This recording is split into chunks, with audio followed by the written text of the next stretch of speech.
4월 25일 오늘의 말씀은 아가서 3장 1절에서 11절입니다.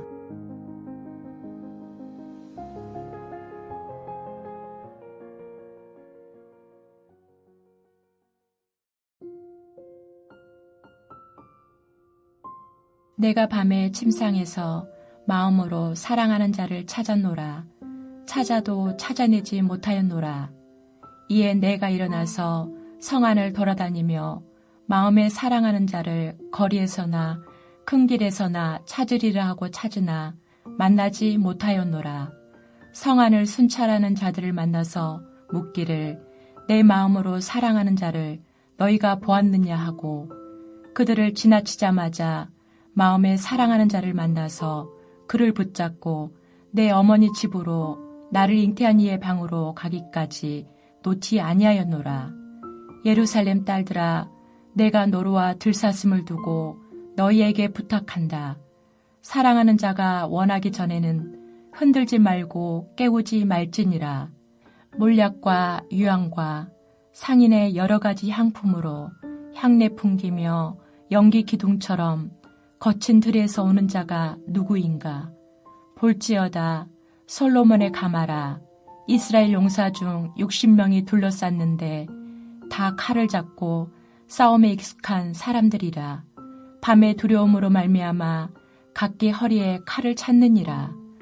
솔로몬 왕이 레바논 나무로 자기의 가마를 만들었는데 그 기둥은 은이요 바닥은 금이요 자리는 자색 깔개라.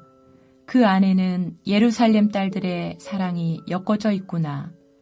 시온의 딸들아 나와서 솔로몬 왕을 보라.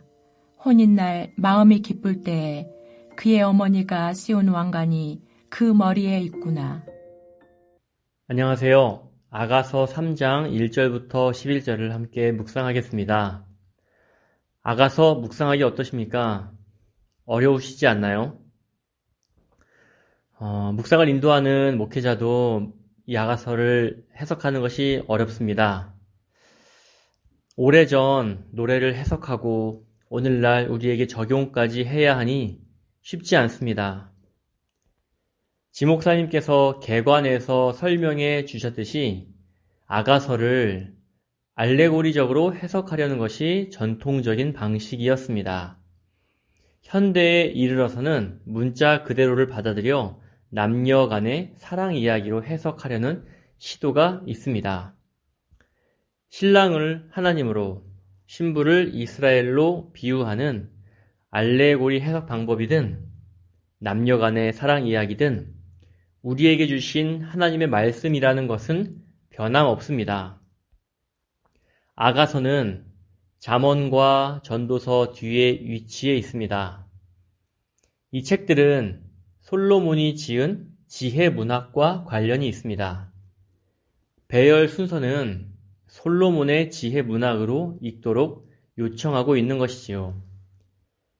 쉽게 말하면 아가서는 인간의 성과 사랑을 하나님을 경외하는 지혜의 안목에서 바라보도록 요청합니다. 그리고 하나님께서 인간을 만드실 때 남녀를 함께 만드셨어요. 인간에게 있어 가장 중요한 관계는 부부 관계입니다. 하나님께서는 부부 관계가 어떠해야 하는지를 아가서를 통해 알려주고 계십니다.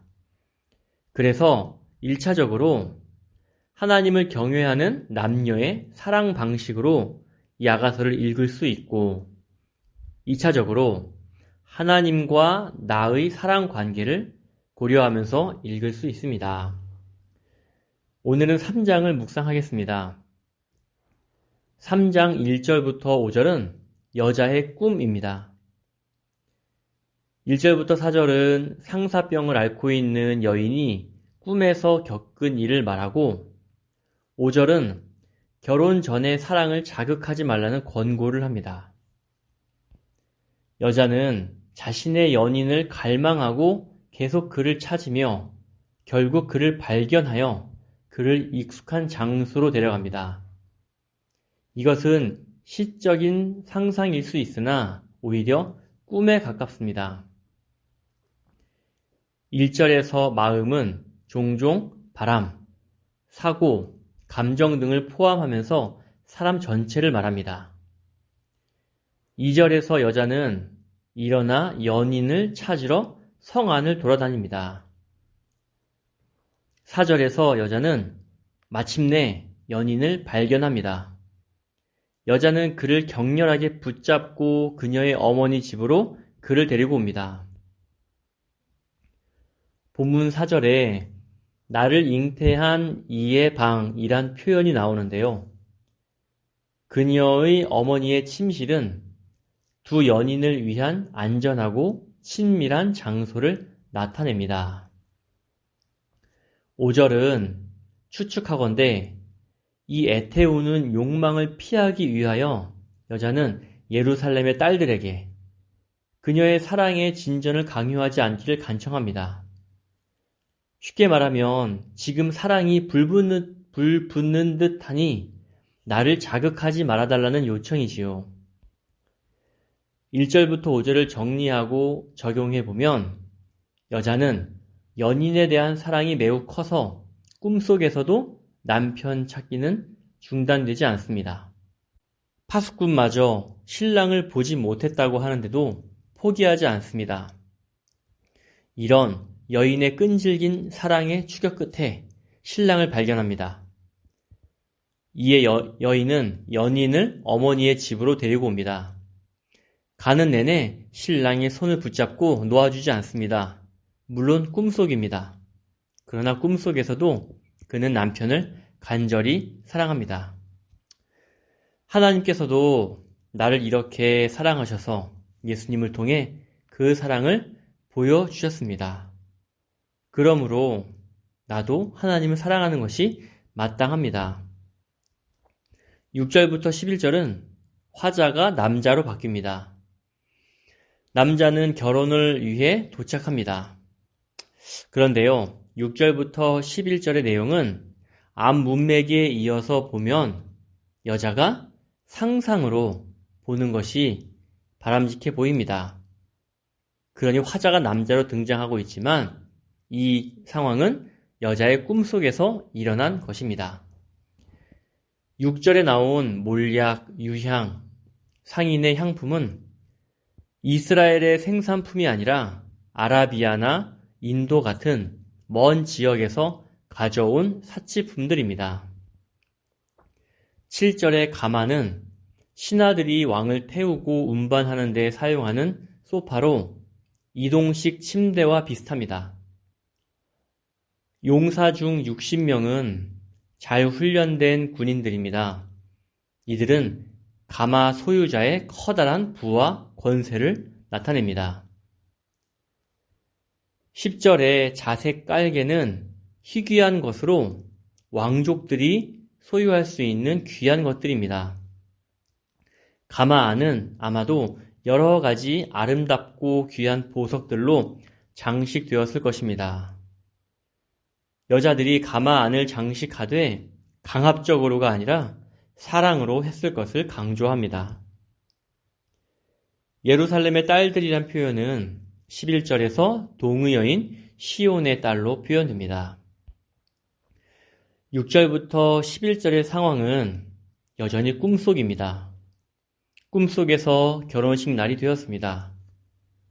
꿈에서 본 신랑은 솔로몬처럼 위엄있고 잘생겼습니다. 그의 가마는 솔로몬의 가마처럼 화려합니다. 신랑의 근위병들은 늠름합니다.